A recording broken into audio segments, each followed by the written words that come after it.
Bonjour te bandeko balandi ya chaîne na biso Kianzila TV na kati ya émission na bino Terminus. Mes salutations à mon boss MM Misha Marciano, na pesi mbote na bobo Semlom. Je salue Nassima Caméra Patrick Mbunga.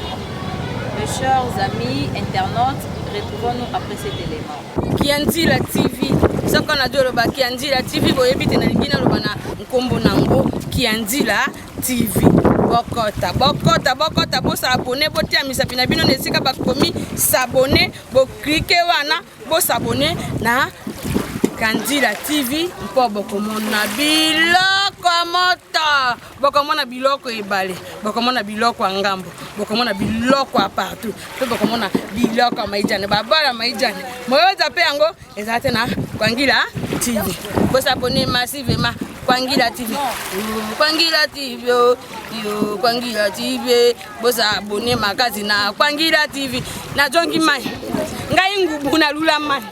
Na jongi bandeko lelo Kianzila TV et memeli bino comédien Moulene na kombo ya Richard Mokoko. Bonjour papa Richard. Bonjour c'est Foucault. Papa Richard lelo plateau na biso ya Kianzila TV to yambio na kati ya chaîne na biso Kianzila TV na émission na biso Terminus esika Sephora kama apesaka basani. Papa Richard Samoulou. Ouais, merci Sephora. Merci à tous les internautes de Kianzila TV. Moi je suis très content de vous retrouver émission au Terminus. Terminus Oyo Ezali réalisé par mon petit Patrick Mbunga que je salue parce que avec hier image je assure.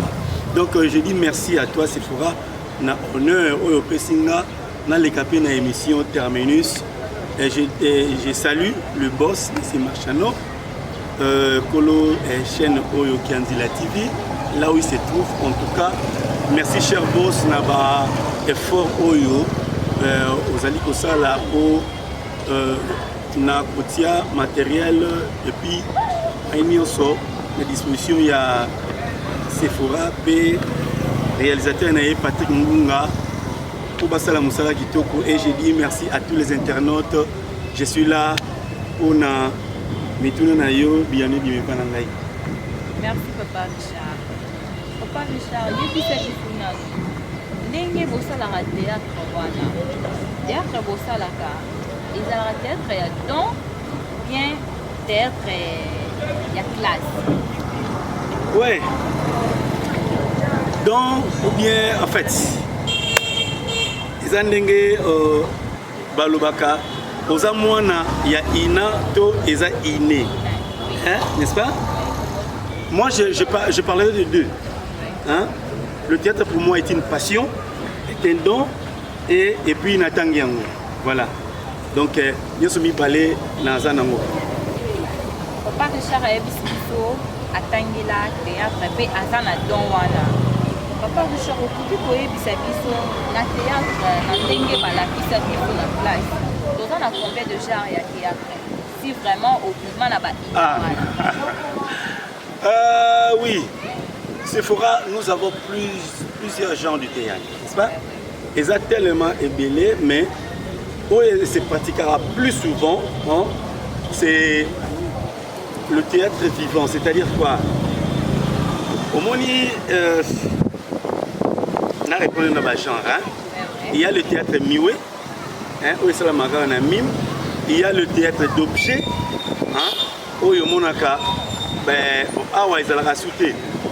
À une certaine époque, ils avaient ça biso na biso. C'est-à-dire, et moutaza ça lango vieux masumu de brandé. Balati ba bikekomoko bazo sala wana ezalaki wana mutazaki c'est des marionnettes. Théâtre d'objets eza nini. Omoni bana mikende bazara bikeko hein azo jouer nango bo wana kangi ya beti boy c'est du théâtre n'est-ce pas ati ba objet moko boye aza ko sakanisa ngope azo bota sujet wana ezali théâtre d'objet. OK et toza na marionnette toza na opérette oyo batakinga bazara sala kala hein et il y a encore quel genre de théâtre il y a le théâtre on a autour le salle, le théâtre Oyo tout ça là moto atelemi public ezotala ye mpe aza na scène yango wana oyo tobengaka asalaka théâtre. Nous avons plusieurs genres de théâtre oyo peut-être na koki kobosana misusu, mais sinon en tout cas le théâtre est très vaste. Il y en a plusieurs, mais oyo se pratiquera souvent ezali kaka c'est celui oyo ezaka rapport, il y a 3 unités, c'est-à-dire il y a la scène, l'acteur et le public. Voilà. Papa Richard, il y a un théâtre classique, na populaire, différence il y a théâtre classique, na populaire et nini. Contrairement à oyo bato bakanisaka que théâtre populaire eza oyo lingala, théâtre classique eza oyo français. T. Na ote ko répondre bandeko moko la fois passée. Théâtre classique bato bakanisa mingi eza ya français, populaire nde ezara ya lingala. C'est ce que j'avais dit. C'est-à-dire quoi? Le théâtre populaire peut se jouer en Kikongo. Par exemple, si on a vu il y a groupe théâtral kimbangiste. Parce que dans la bande théâtre, on a un groupe théâtral kimbangiste. N'est-ce pas? Tout ça, c'est le théâtre classique. Mais dans l'ingala, on a Kikongo, n'est-ce pas? Le théâtre populaire, et quand on joue à permettez-moi dans lingala, ça peut se jouer en Kikongo, en Swahili, en Chiluba, en chinois, na balang nyonso. Mais et combien on a théâtre populaire dans ndenge nini? Ezali par exemple, biso ba oyo to sala kango, tozo salango na ndinga, na langue oyo population oyo kabiso. N'est-ce pas? Toko qui par exemple na gambela lelo. Sote bitote ya bato makambo bozo sabana mangolé par exemple. Ça s'appelle le théâtre d'intervention, n'est-ce pas? Toko tel manga to bandi pour jouer, n'est-ce pas? Ça c'est ça le théâtre populaire, c'est-à-dire quoi? Nous jouons à la langue maternelle. Monoko oyo bato ya esika na bako yoka. Il y a un théâtre populaire, n'est-ce pas? Le théâtre classique, c'est le genre du théâtre oyo, bah respectera bah normes nioso. Donc si je peux comprendre, théâtre classique, les autres théâtre va faire ça, va texte populaire, les autres au bino mon ça gabaïté, donc au fait ça n'a pas bon non. Le théâtre classique, en quelque sorte, ils ont une mise en scène dirigée, n'est-ce pas? Aux paragraphe de messages, tu ne respectes que ce qui a été écrit. Et tant que vous avez un spectacle, c'est-à-dire quoi? Vous avez la salle. Je parlais du rapport des 3 unités tout à l'heure ici. Il y a la scène, l'acteur et le public, n'est-ce pas? Et le respect des normes théâtrales. Normes théâtrales les a respectées. Nous avons la régie lumière, nous avons la toile de fond, on a les coulisses et tout, n'est-ce pas? Et quand ça les manalinga là, et quand ça la mapena chiluba, mais lorsqu'on respecte les normes, ça devient du classique. C'est-à-dire quoi? Moi je suis par exemple au Congo, mais on me donne un texte en chiluba, na mémorisé yango, na mise en scène nango, n'est-ce pas? Je viens dans la salle devant le public, je ne fais qu'interpréter ce qui a été écrit par l'auteur, tout en respectant les normes et les principes. C'est ça le théâtre classique. Ça peut se jouer en français, en anglais, en chilari, en kimongo, n'est-ce pas? Oui. Donc c'est ça. La différence, je résume. Théâtre populaire, na théâtre classique. Populaire, les alliés oyo, et c'est le oyo population comprendre facilement. Sans tenir compte, il y a des normes, il y a spectacle. Pour que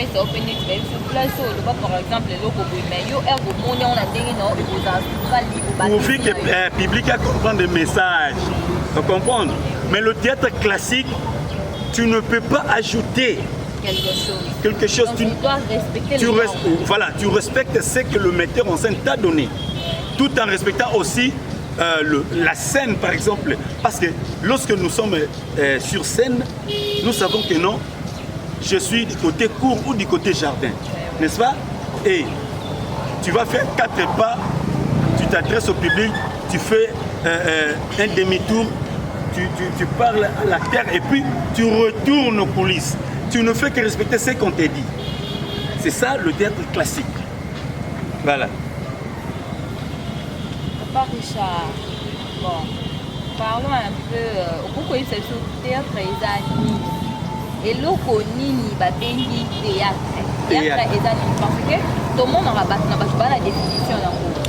Oui, au monde artiste théâtre et et sur un théâtre après cette définition on peut comprendre et il y a ça va traiter l'artiste théâtral la pièce par exemple baye l'été batanga te babilo monde baloba wana ko yo yebisa biso na théâtre eza voilà na komeka ko bomisa sika wana eza te ke ba artiste na biso baza mayele tous na ba artiste ya mayele ni il y a un éducateur de masse. Et le condé ezali na musala na biso ba ya biso te ba kota ebele. Hein? Tout la boutique na tongo pour na okesa théâtre et puis ayene na ko ba ya mi. Voilà. Yango omoni ba ko mo mélanger par exemple la théâtre ya nini ba ko ko ba te mais tout le monde a théâtre mon tout ba ko ah oh comment théâtre Hollanda oh ma portée oh théâtre TV comment ko le oui et comment et tant que yo za pro aux artistes comédiens moko donc aux ana ya don mais aux ana ya classe et puis cette vraie définition ya théâtre. Voilà. Le théâtre c'est la transposition de faits humains par les acteurs devant un public. C'est ça le théâtre. En termes simples et clairs, n'est-ce pas? Voilà. Le théâtre, c'est un lieu où se joue le théâtre. Quand on vient à la scène, on vient à un peu de théâtre, n'est-ce pas? Le théâtre, c'est la dénonciation des conflits ou des faits humains par les acteurs devant un public, n'est-ce pas? Voilà. Alors, tozo ngapona bandeko oyo oluti koloba wana asalaka maboke eboye boye. D'où vient le mot maboke? Hein, Sephora. Moi, je n'aime pas vomir ce que j'ai pas avalé. Hein? Maboke, c'est le nom d'un acteur, un ancien du théâtre, Maboke Ngaliema, n'est-ce pas? Les loba tout ça, on a sala maboke, et c'est ignorance.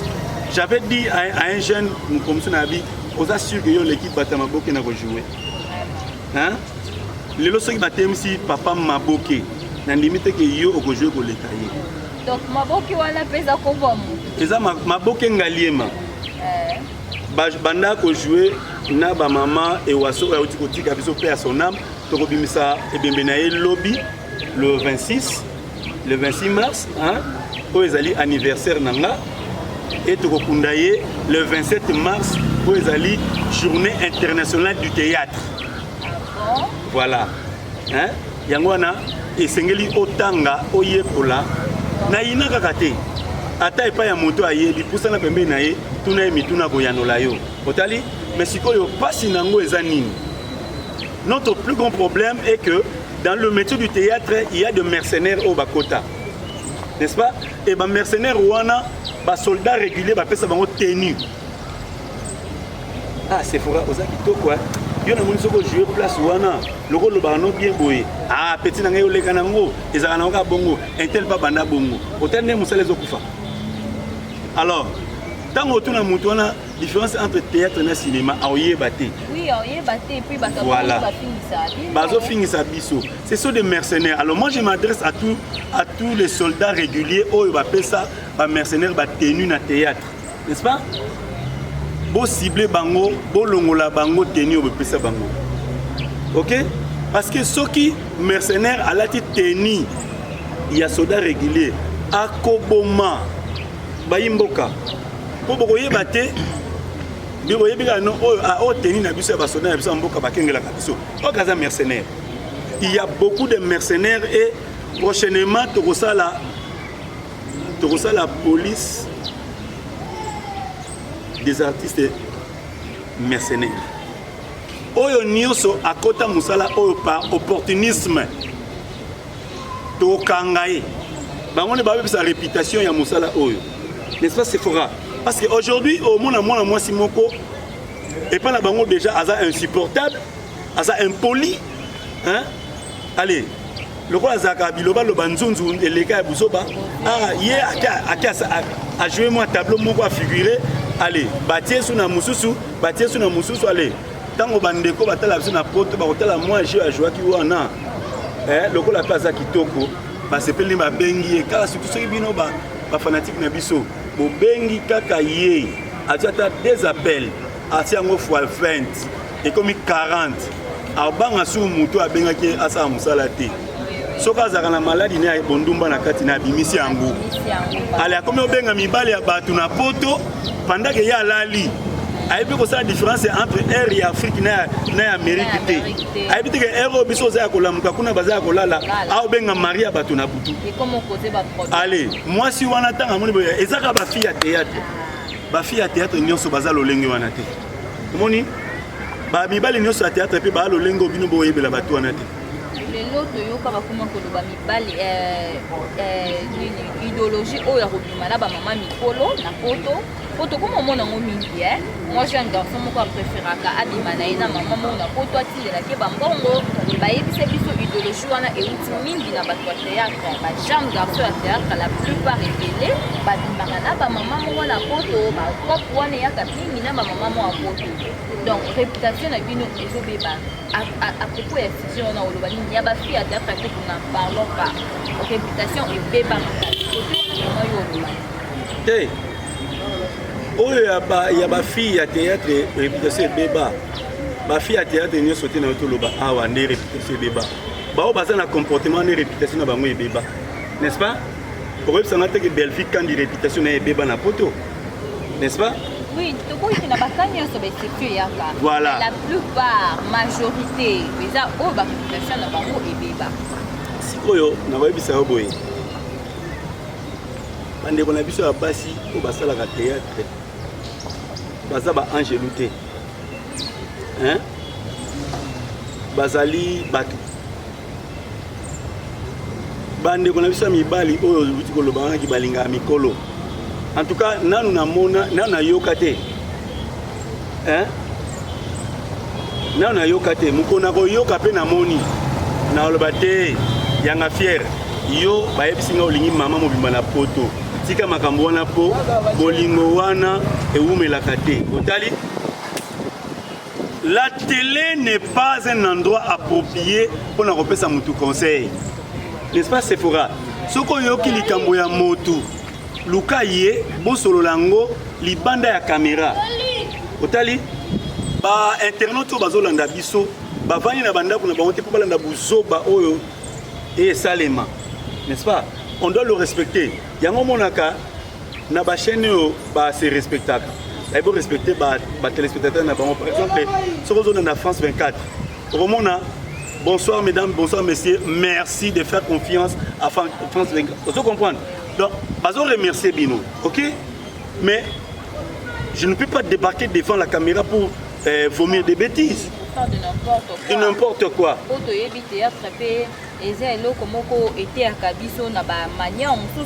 Voilà. Il y a de femmes mariées, il y a de jeunes filles. Tout à fait. Tout à fait. Tout à fait, je te dis. Pourquoi? Parce que au moni musalo tozo sala. Bisoto, nous allons là où le pasteur n'arrive pas. Vous comprenez? Pasteur n'a cher à hauteur mazan à limite.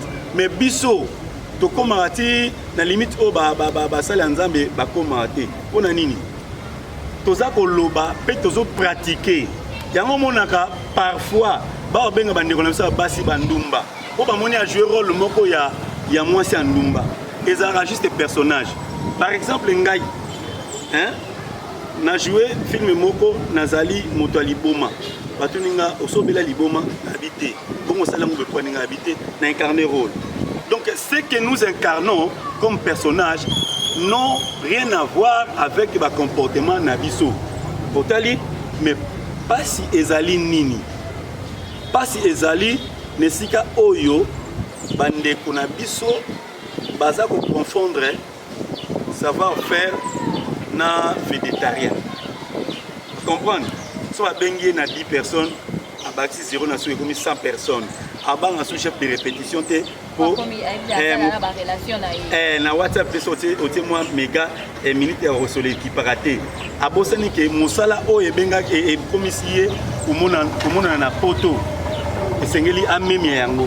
Otali pas ce que zali ndena ko senga bandeko oyo ba bino ba obosala ka biso to koma ba vedette. Bosunga biso. Bo condamné biso kaka te kasi bo benga biso ndenge esalemaka soki likambo esalemabe ndenge Natacha Pina oya Moise Basila na France ona manati aobenga Richard bana binongo basalisi loko wana kuna ayaya bo epete manati na okuta na bango na osola na bango otali balanda biso pe na koloba na Sephora kaka bata théâtre te ata bino ba chroniqueuse na biso oyebi ke zana bandeko na bino oya basi soka sala émission na soka longo abimisi libele na la kisi oui hein d'accord bo benga ngo soki émission sans tabou tant mieux mais ngai pona nga je vais poser une question yo oyo obala nanu te tu as quelle expérience oyo relaxa moto a bala les basala kama kamuna mbeto. Ça, c'est de n'importe quoi. Communauté na biso et puis qui bambou le belé na poto. Bana na biso ba boti ba koko na biso, n'est-ce pas? Baza na biso ba yeko la culture na biso, mais ceux qui bota biloko a dengwana. Ezo sala lokumu ya culture congolaise. Voilà pourquoi nous déplorons ba comportement mususu. Et nous allons étouffer les antivaleurs. Vraiment, surtout toki côté à antivaleur wana. Na monde ya théâtre, na monde ya ba journaliste, antivaleur bata ebele. Parlons un peu de l'habillement, ya ba artiste, comédien ya basse. Tobo ina biso te. Ba rôle musu spécial à wana rôle moko azo jouer rôle à Kindumba. Mais papa Richard, quand on dit rôle à Kindumba, et ça musu pas jouer rôle à Kindumba, à la tibi à l'axi belete à l'axi mopendete. Pourquoi la plupart surtout na bandondi so bati a jouer rôle à Kindumba mon kaka habillement moko bizarre. Alati bien te. Azo la santo to banda nyoso wana ayebi ke ekoleka na internet na poto a reçoit ba relation ebele ponda tiki mopende libanda atiki libele libanda poto wana papa Richard. Est-ce que pour ça là vraiment effort ya kobomisa yango? Voilà, c'est pour likamwetali accoutrement ngana linga kosa débat na ngoto. Hein? Po ngana yebi na ba temps ancien en Afrique bana basi ba rotambola tolo pamba. Hein? Babali bazaka kotambola ate moi eteni lambaka bona na liboso boye. Hein? Ba mama lataka moi eloko na loketo. Hein? Ba otambola. Mais eloko ezali mabe ezali intention. N'est-ce pas? Intention oyo ndeko alateli bongo. Kasi te idée ya mutu akolata par exemple idée na eza a jouer rôle ya ndumba mais yo pesi rôle ya ndumba oyebisi ye fo lata boye fo sala boye mais ye aye nango na intention moko azolata yango déjà po aséduire bato. Voilà. Ayebi pe en plus que aza mutu apembe non eloko yango mokuse fo na kolata esukata mwa awa mais ye tema yebi ke na mutu apembe pe a partir na mipende nanga na kobenda bajika ebele alati mabe azitolo atiki libanda koto wana je sais pas tout ça là moins effort ya obomisa ngo po ce n'est pas tika que ceux qui mutu akojouer la ndumba nde azwa nzoto nyonso ya ye nanilité na ye akoma olaction to koma omona na ba internet. Voilà, je ne suis pas là pour juger bato balata bongo. Mais je m'adresse au réalisateur. Moi, ce que je sais, c'est le réalisateur qui engage le film, n'est-ce pas? Ce qui dans le scénario, il a écrit que cette fille-là sera vêtue à une courte jupe. Cela n'est pas prohibé qu'il y a la tango, ok? Hein? Donc, je ne juge pas le réalisateur, et quoi, la fille. Excusez-moi, je viens de voir mon grand frère, Yaluito Koki. qui vient de me surprendre en pleine émission. Je salue mon grand frère Louis Toko qui m'a surpris en train de passer l'émission. Donc, je disais, je n'aime pas faire ces débats-là. Hein? Oh, ce n'est pas un débat. Voilà, c'est pour ça. Est-ce que pour ça, moins fort, je te recommande une chose. Revoir le film et l'anga nyoso. Ce que je motala te le lengi wana zonga boto se émission. Et oui, et c'est pas Mesdames qu'on a la reine de l'île qui va me contredire. Hein? Parce qu'il y a est-ce qu'il fallait nous moi on a encadré bien pour sinon Mesdames qu'on a la reine de l'île zano tranquille il y a na osa musala kaka ndenge nzambe azopesa inspiration. Papa Richard, au plus que ça plutôt avantage et désavantage de théâtre. Avantage non plus dans le niveau et bien les commencer on a sentiment ba ta sous avantage OK là que ça dans le théâtre pour comme populaire là que ça dans le théâtre pour na yebana avantage les amis ni peut désavantage nango ezali. Voilà. Les avantages du théâtre sont tellement nombreux que na kokako otanga nyoso te. Les désavantages non plus. N'est-ce pas? Mais avantage à théâtre mon les ali. Vous avez la facilité à okufa. Les avantages nango ezali au koma lolendo. N'est-ce pas? Donc pour nous comme lolendo ça des avantages dans le théâtre. Kasi au monde de na le un peu na sens mot vulgaire pour nani parce que nous en avons ras-le-bol. Il y a autant de bandegondés qui se gonflent d'orgueil pour commencer le théâtre. Non. Non, non, non, non, non, non. C'est faux. Le théâtre n'est pas un métier qui favorise la délinquance, ni le vagabondage sexuel. N'est-ce pas? Avantage à théâtre, Zali. Vous voyez, il y a des malamu, vous avez des relations. Parce que vous soigner en haut. Moi, je remercie un vieux, Papa Nabiso, et le mondial, paix à son âme, qui nous disait qu'on était encore des petits enfants. Mes enfants, les relations, il faut savoir les entretenir. N'est-ce pas? Beaucoup de relations à poteau. D'accord? Mais il n'y a pas pour entretenir en haut. Vous comprenez? Les avantages de la théâtre, c'est nini. Au Sala Moussala, par exemple, n'a pas de mots pour comprendre les yotis. Vous comprenez? Les avantages dans les Yangwana. Au Sala Moussala, yo nyoko melime, ba parvenu mo ba ye, ba niko luka, ba lakisa yo, mutu oyo tu temps ya ye ko lango. Ba désavantage dans les Yangwana. Voilà. Donc quand je parle du théâtre, na ka moté ma passe. Lelo otala jeune moko boye azobenga motifier masumu. Ye masumu wana azamu yiba liaka bambongo. Azoyiba te masumu wana tango azosala de la pente. Est-ce qu'il y a botamaki nanu? Oui, il y a des avantages dans moi. Donc bah on manque au respect dans mon tout hein? Tu vois? C'est dégueulasse. Et ça mawa je ne dis pas que bananios soit allé le babou. Comprends? Mais dans le belo comme moko, na bandeko ko balanda biso. Nga. Na kanga le moko star munene na mboka na biso aloba. Hein? J'y vais bien à loba, nous devons respecter les gars qui ont vécu. Comprends? Donc, lelo ceux qui bazo benga Richard na dolinzundu motema Solange qui bang aux États-Unis. Ah ya nana l'arte zora défait yoana. C'est un avantage. Vous comprenez? Ndeko na yote mais mutumo a atteint le moins $200. C'est un avantage. Vous comprenez? Mais ce que ce que tu relation wana, on même on a le lenga mabe. Le ko la babenga qu'on a poto au comme on dit bâtonneau so ba pamba yo ba comme marche pied na yo. Non, c'est pas ça. C'est pas ça. Beaucoup de gens en plein tournage. Bobenga bosala na émission. Et c'est na repoussé bino. Non. Si on a commencé à m'abbé pour commencer à théâtre, à botter mon m'abbé.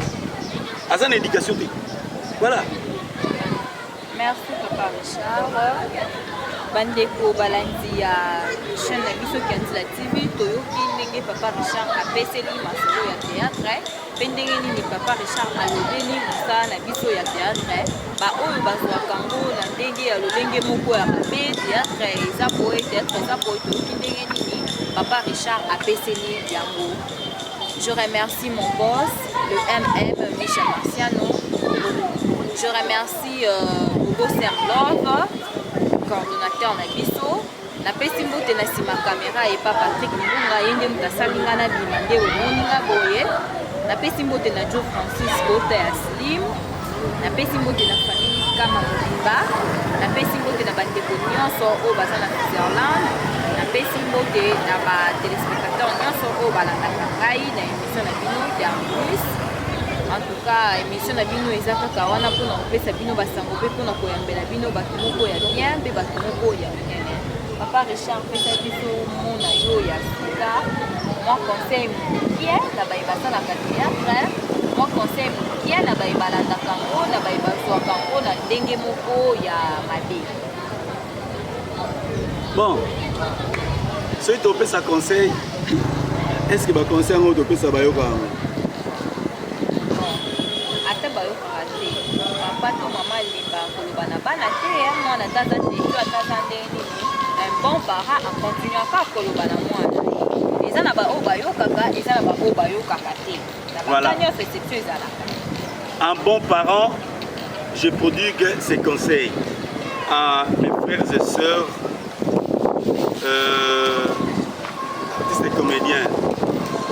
Le théâtre est un métier très noble, respectons-le. Tout ça, la moussala oté, le lengue, basoda balobaka bon nyama, bon tabate. Ata kokenda na inate, luka oye kolango ata na nzela ya ndeko oyo aza na mwa notion. Otango kosala ngo, oye bape respecter éthique nango. Tout ça, la moussala bien. Totika kuina na pamba pamba toza na bolingo bolingo eleki nyonso conseil nanga na kokesa yango na ba fanatique to balandaka biso toujours continuer musala kolemba te tosala mibale to misato bopesa biso confiance. Moi je vous dis merci. Je dis merci à Meda Mukuna, reine de l'île, ma petite sœur. Merci au King Jamal, l'héritier du trône à Londres, Jamal Mukuna, Yayo Angwana. Grand bonjour, la salutation Nangaï, na Babi Dimona, la diva parisienne, maman ya Laura Chisumpa, maman ya Paola Sono. Balobi, la diva parisienne moninga Isabelle Tumba. Tozaka ka kosala musala pe tokolemba te. Merci na bino ba oyo ozali tout le temps ko rappeler biso ke esengeli tosala musala kitoko. Je dis merci à Serge Ochinga. Serge Ochinga, mon frère, merci beaucoup pour la patience et la volonté. En tout cas, moi je salue tout le monde. Odette Safi na Canada, maman na Deborah Pongo, na Naomi, Yayo Angwana, Glodis Kabe ya petite sœur propre, jamais na Bossana. Alors, lelo batu bazo tuna, est-ce que au sali salon de coiffure, ngam naza na Kinshasa na osala salon de coiffure na Londres neni. Salon de coiffure pe bar wana OK Jazz na Londres, c'est à mon mboka. Jean-Louis Tampo, salon de coiffure OK Jazz. Veut dire qu'on a ça OK, au bêta moi dame na bande kuna oba congolais, au le moi tabac, au meli moi kopo, au katipe suki kitoko na modèle ya kitoko mboka. Veut dire salon na OK Jazz penza eza ya bino. Veut dire na Londres wana il y a pas photo. En tout cas, je dis merci à toi Sephora Kama. Moi, moi, Samouli, Aboya, Hydroquinone. Reste comme ça parce que Basamouli, Batikala Mou. Il y a peu de baleki. Numéro no copia pas Moutou. Zambé. Merci à Patrick Munga, mon petit, le réalisateur le plus simple. Je dis merci à tous les internautes. En tout cas, je suis très content de passer à cette émission.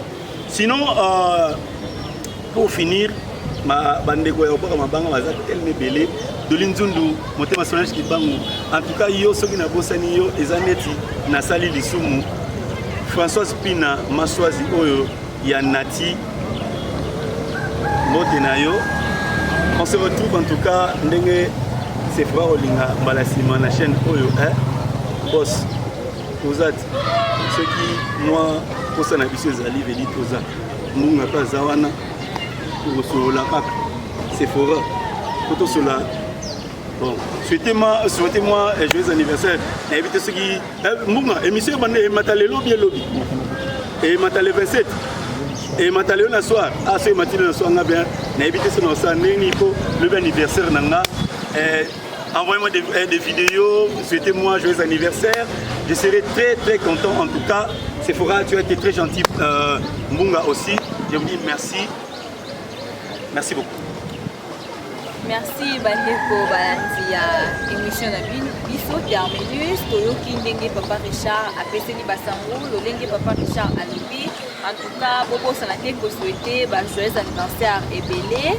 En tout cas, pour s'abonner massivement à la chaîne na biso Kanzila TV pour makambu ya makasi pe makambu ya kitoko ezoya talaka mwasi ya ngolo banda kota makambu bino moko ebika kande makambu ko ma kotambola tokutani na prochaine numéro tokutani na prochaine émission na biso na ndenge kaka self kama sala bino ba surprise akoyeba komemela bino moto ya bien pe ya monene na kati ya émission. En tout cas, merci, mes salutations à mon boss, c'est le grand MM Misha Marciano. On nous revoit prochainement. Merci. Check, abonnez-vous. Abonnez-vous massivement à Kanzila TV. L'artiste a dit, l'artiste a parlé. Check.